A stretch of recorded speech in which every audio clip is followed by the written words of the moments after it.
Hello everyone, I am GATPANDAN from BAPS 3-1 and I'm going to discuss to you the etymology of socialism. So, socialism is a French word socialisme, year 1837. Then it formed socialism as an English term year 1832. It actually begins to be used in French, which is socialisme, year 1835. Socialism is a theory of social reform which contemplates a complete reconstruction of society with a more just and equitable distribution of property and labor.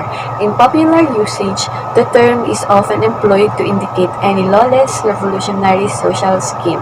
So, you can actually see socialism in Marxist theory. So, what is socialism in Marxist theory? It is a transitional state between the overthrow of capitalism and the realization of communism. However, based on the Oxford Dictionary, the word socialism is used with great variety of meaning. The general tendency is to regard as socialistic any interfere undertaken by the society on behalf of the poor which disturbs the present system of private property. So the tendency of the property socialism or the present socialism is more and more ally itself with the most advanced technology. So,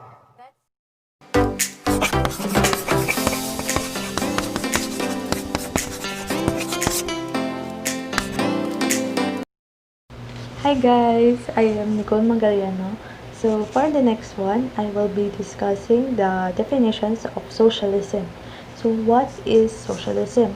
Socialism refers to a socio-economic system in which the ownership of industry and the distribution of wealth are determined by the state or by the agents of the state or the collective.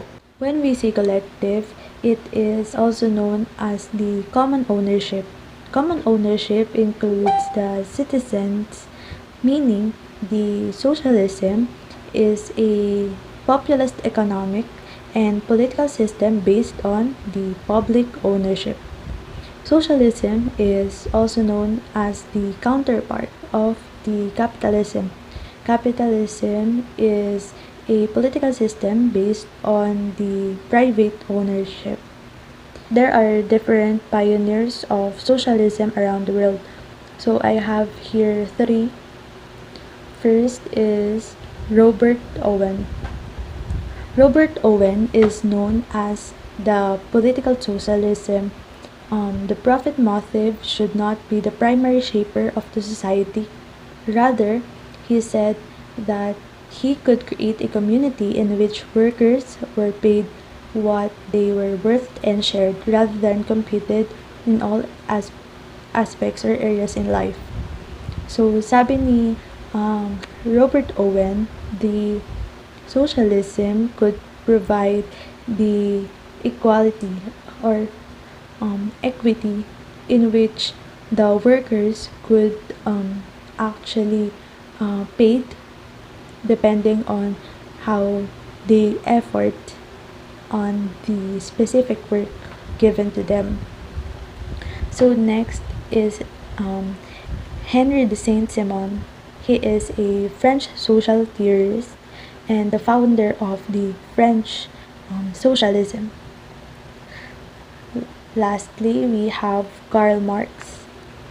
Karl Marx is a socialist that believes that the society permits the actualization of man's essence by overcoming his alienation. Marxist socialism advocated a much greater role for the state in overseeing the means and products of labor.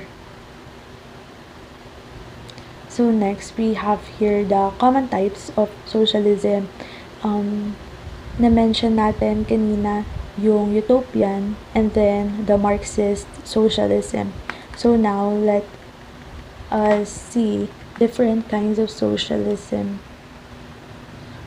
First, we have the anarcho-socialism. This is a form of socialism that rejects the state, religion, and ownership of property. It grew out of a philosophy of Mikhail Bakunin. Bakunin proposed that the means of production should be collectivized and workers paid according to their input. Just like the utopian society socialists, Robert Owen, they really wanted that the workers were paid depending on what they deserve to be paid of. Next, the utopian socialism. In utopian socialism, adherents downplay the role of class welfare and argue people of all classes can voluntarily come together to promote the socialist ideas of shared ownership and working for the common good. Utopian socialism is also known as cooperative socialism. In utopian socialism, nakikita nila yung importance ng cooperative o pagtutulungan voluntarily ng mga tao para 'di ba? Kasi common ownership to, public ownership. So work should be collaborative para mas madali o mas madaling kumilos sa isang society na ang owners ay everyone. So next is the democratic socialism. The means of production are managed by the working people and their democratically elected government. Socialist democratic government is just like the usual democratic government wherein the power is vested in the people. Okay, number 4, the Christian socialism. Christian socialism aims to provide an ethical background to socialism.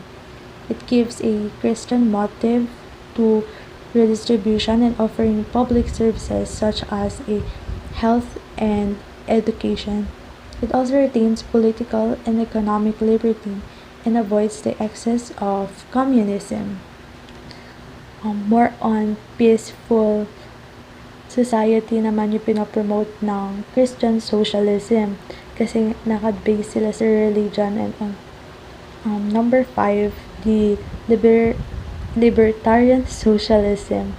Libertarian socialism assumes that the basic nature of people is rational, autonomous, and self-determining. Once the structures of capitalism have been removed, people will naturally seek a socialist society that takes care of all, free of economic, political, and social hierarchies. They will see it the best for their own self-interest. Number 6, the green socialism. This type of socialistic economy highly values the maintenance of the natural resources. Socialism not just focusing on the means of production. Of course, if you have given the importance by the means of production, you have to take good care of the resources as well. So that is the green socialism. Next, the market socialism. Production is owned by the workers. They decide how to distribute among themselves. They could sell excess products on the free market. So market socialism, 'di ba, ang socialism focused na sa production and market. So the production as well as selling is owned by the worker. So lahat ng kikitain, tubo and all that is magigain ng workers. So, sila din ang magde-decide kung ilan yung makukuha nila or ilan yung madidistribute within the group. So, revolutionary socialism. Socialism will emerge only after capitalism has been overthrown. Although the revolution is not necessarily a violent one, the factors of production are owned by the workers and managed by them through central planning. So, since na-overthrown nga na socialism yung capitalism kasi socialism promotes parang democratic way of living kasi nga may power din yung commoners sa isang society, provide siya ng mas power sa mga citizens or the owners or the public owners of the state. That's it, guys, for the definition and the types of socialism. I hope you have learned something from me. Again, I am Nicole Mangalliano, and this is Socialism. Thank you.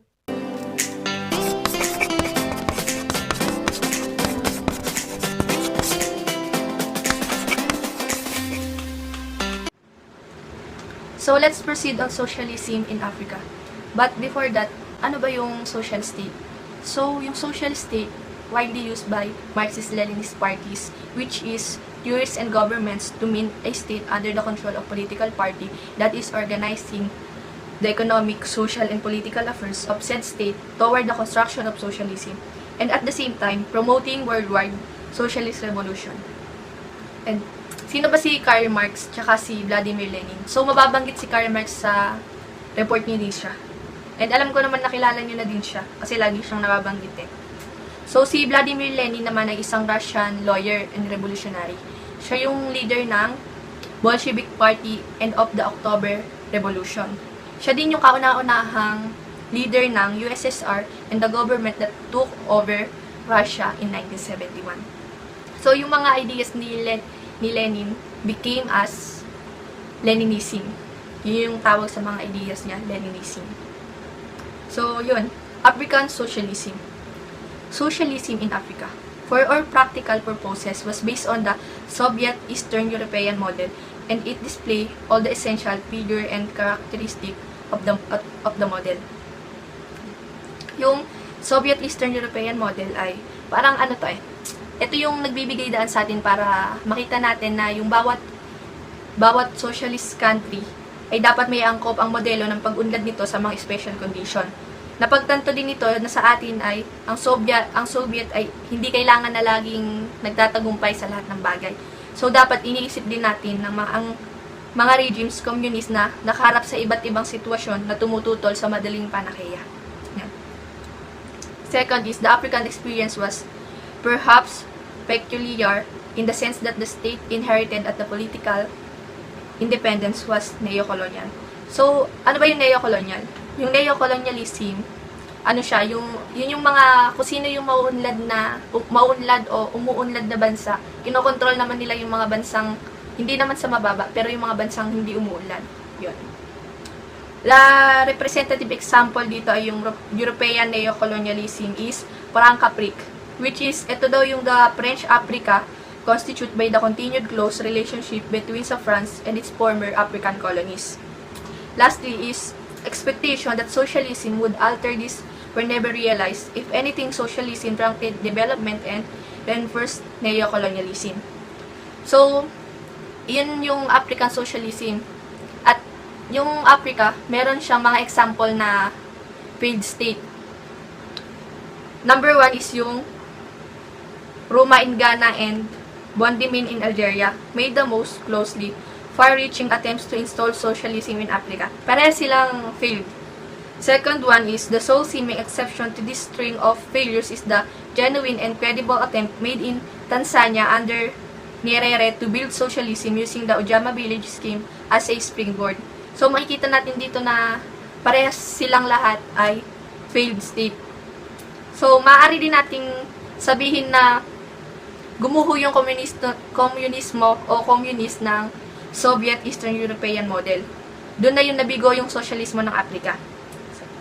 Parang pinoprovoke nila yung paulit-ulit na pumupuko sa kanila yung paulit-ulit na crisis and confusion, yung pagkalito. Kaya doon yun yung ang pagbagsak ng Roma at sa Ghana at paglabas ng Nasser sa Egypt. Kaakibat nito yung kabiguan ng programa ng Ujamaa sa Tanzania. At ang tanyag na pag-aalsa laban sa sosyalismong estado ng Algerian ay palatandaan ng kabiguan nito. Causes of failure. First, the underlying causes of such problems are both economic and political, and there is mutual influence between the two. Dito, weak governments sought to mobilize and discipline society by proclaiming the socialist path to development. However, yung expectation nila sa socialist propaganda ay naisama doon sa socialist economic policy, which is hindi napabatid sa kanila ng nakatataas. Kaya doon, biglang tumigil yung pagkilos ng development process. Second one is they came no closer to achieving rapid economic development by means of industrialization than they managed to eliminate poverty and to establish economic interdependence. Walang bansa kung saan umuunlad yung tunay na democratic participation. Sa halip na pagsama-samahin yung lipunan o bawasan yung paghihiwalay ng lungsod o bayan o bawasan yung mga away sa mga ethnic group, yun yung nagiging takbo ng nangyayari para masira yung lipunan nila. There are three chief motives underlying the African approach to socialism. First, Africans believe that socialism stands for an egalitarian. So, what is egalitarianism? Ito yung relating to or believing in the principle that all people are equal and deserve equal rights and opportunities. Second, Africans also had pragmatic and opportunistic reasons for turning to socialism.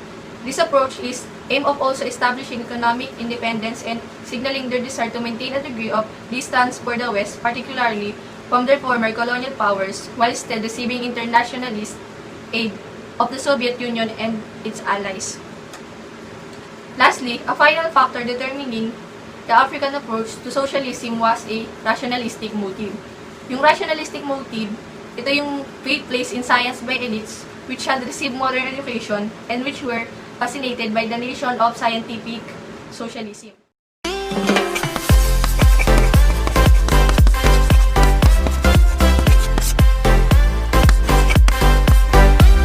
I'm gonna discuss the socialism in America.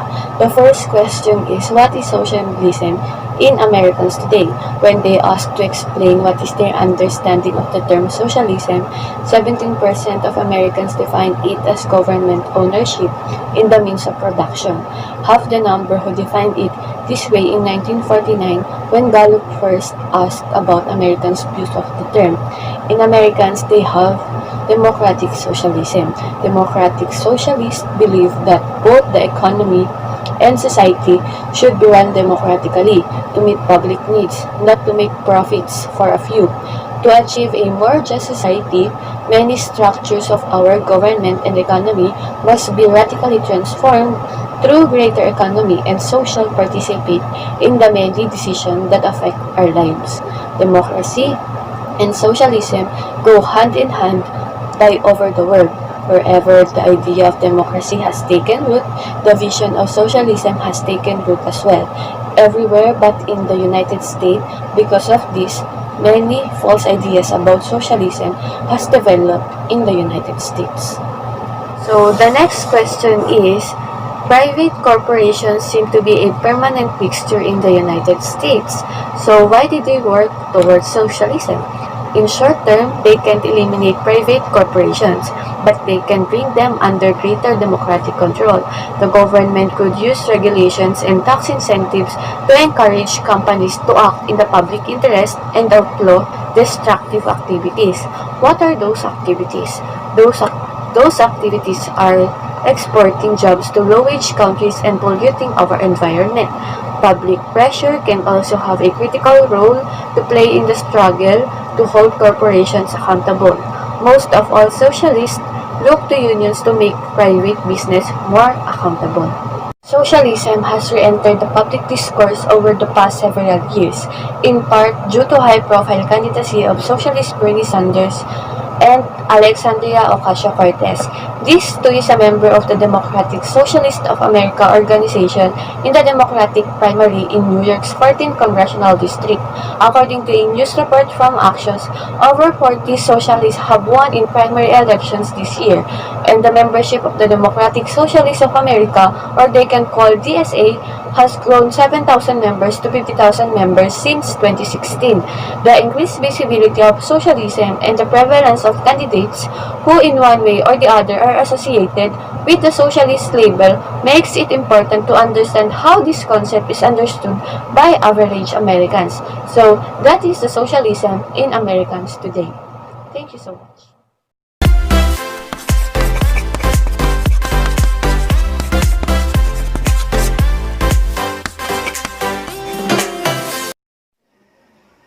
Socialism in Europe.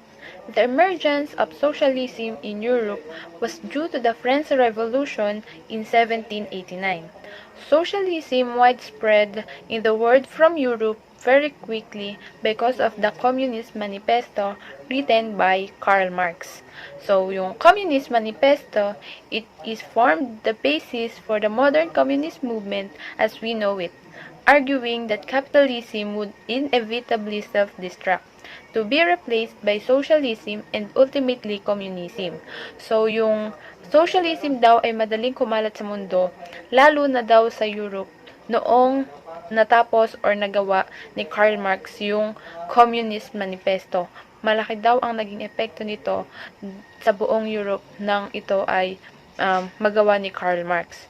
So, si Karl Marx is the most influential theorist of socialism, who called Owen, Fourier, and other socialist thinkers utopians, and dismissed their vision as dreamy and unrealistic. So, si Karl Marx daw ay most influential theorist of socialism. Kanina naman, binanggit siya ng mga naunang report na nabanggit ang tungkol kay Karl Marx. So, kilala nyo na siya.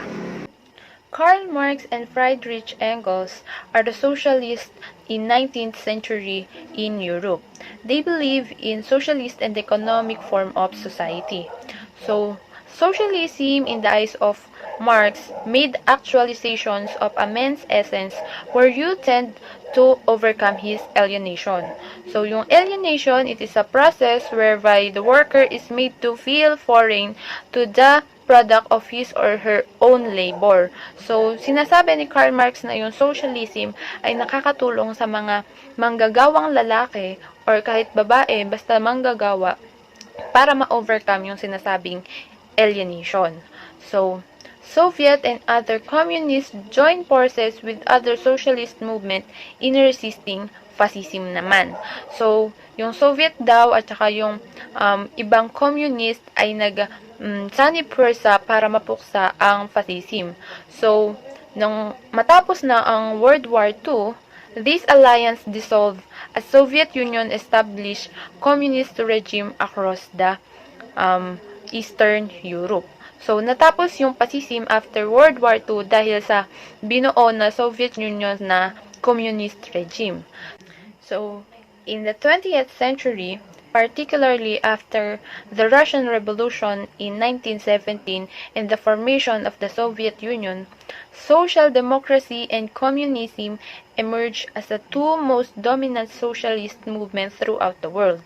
So, after daw noong Russian Revolution at nang mabuo ang Soviet Union, yung social democracy daw at saka communism ay nabuo or emerge na kung saan ito ang dalawang pinaka-dominant socialist movement sa buong mundo. Over the course of the 20th century, social democratic parties won support in many European countries by pursuing a more centrist ideology. So, sa mga discussion namin, sinasabi natin or naipakita namin kung gaano kaganda ang socialism sa isang bansa. Pero meron nga bang socialist country? Sa totoo lang, socialism has failed in every country in which it has been tried. From Soviet Union beginning a century ago, 3 modern countries that tried socialism but they ultimately rejected. Ito ay ang Israel, India, and United Kingdom. Yung tatlong bansang to ay sinubukan or gusto nila na socialism ang lumaganap sa kanilang bansa. Pero, they are rejected. Or, sa kung saan, parang hindi nila nakakaya yung socialism. Kasi nga, di ba, parang perfect, ganun, hindi nagkakamali, or ideal talaga siya. So, these 3 countries, yung Israel, India, and United Kingdom, ginawa na lang nila itong economic model. Inadapt nila ang socialism para maging economic model following World War II. Nung matapos na yung World War II. But socialism has failed in every country in which it has been tried. So, masasabi ko ngayon na wala pa talagang socialist country. Merong mga democratic socialist, merong mga gano'n na country. Pero yung socialist talaga, wala pa. Kasi nga, mahirap siyang mangyari. Hindi naman sa mahirap mangyari, pero mahirap na mapalaganap or maipatupad. Kasi parang perfect siya, ganun. Ideal na kaganapan sa isang bansa.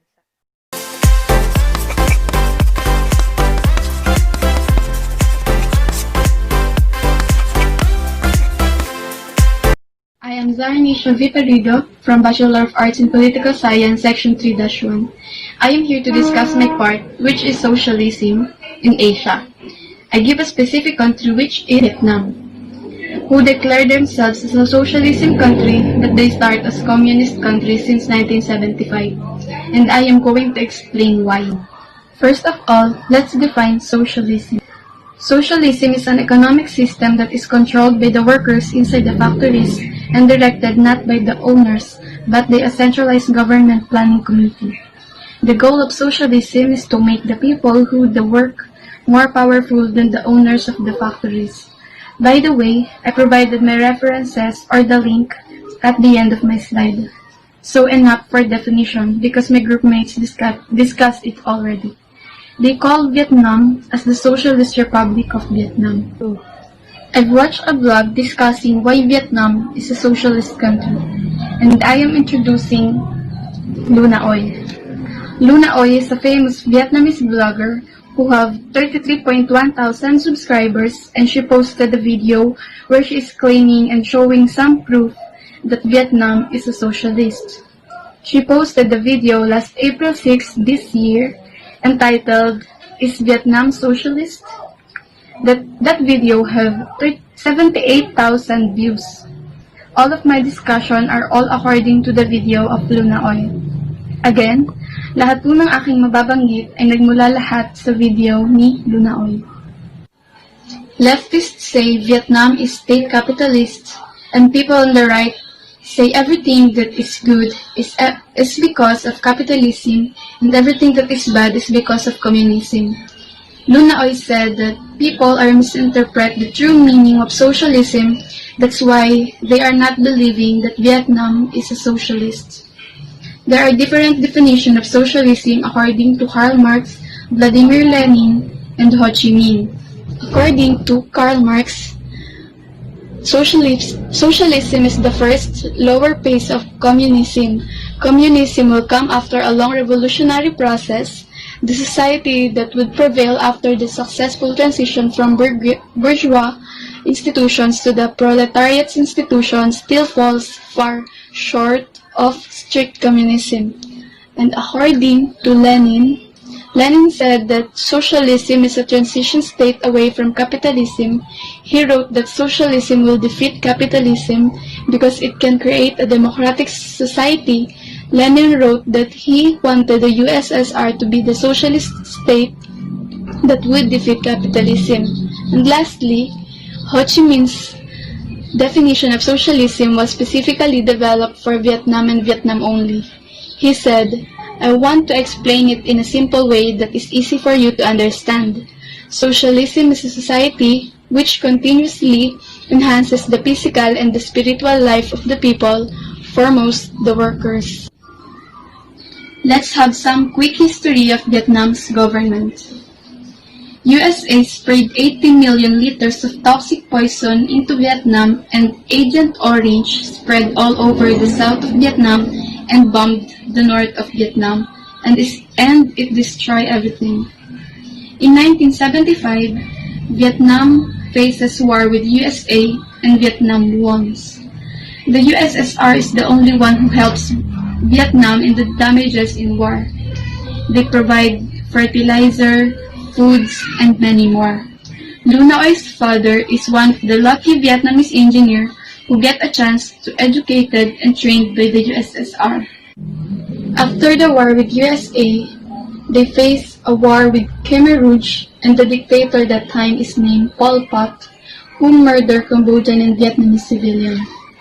They had no choice but to fight, so they sent 190,000 soldiers to fight Pol Pot, and Vietnam won. Vietnam helped Cambodia to recover from the war, and also because of that, they mistreated by the rest of the world. Vietnam won, but USSR collapsed. That's why they implement the Doi Moi reform. Doi Moi reform is their only way to resist capitalism. Vietnam is a mixture of socialism, communism, and capitalism, so that they called as Socialist Republic of Vietnam. There are some socialist programs in Vietnam. First, they have effective price stabilization programs on food and other material needs. That is why commodities like rice have cheap prices. Second, they have affordable healthcare and education systems. Vietnam had advanced from its previous status as a low-income country to become a lower middle-income country. Vietnam has achieved remarkable population health outcomes as a result of the country's continuing investments in its health system. Vietnam has a life expectancy of 75 years. One of Vietnam's strategies to achieve further economic growth is the modernization of its education system, which is considered to be lagging behind other Southeast Asian countries. Third, they have nearly 25,000 worker-owned cooperatives all over Vietnam. It includes agricultural cooperatives, transportation cooperatives, and small-scale industry cooperatives. In joining cooperatives, they will get many benefits. Cooperatives can help them to make their lives easier, and they can also get a lot of help by joining cooperatives. Fourth, the government now owns nearly 700 companies in essential fields such as internet, electricity, water, gasoline, road construction, and so on. That's why the internet, water, electricity, and gasoline are pretty cheap there.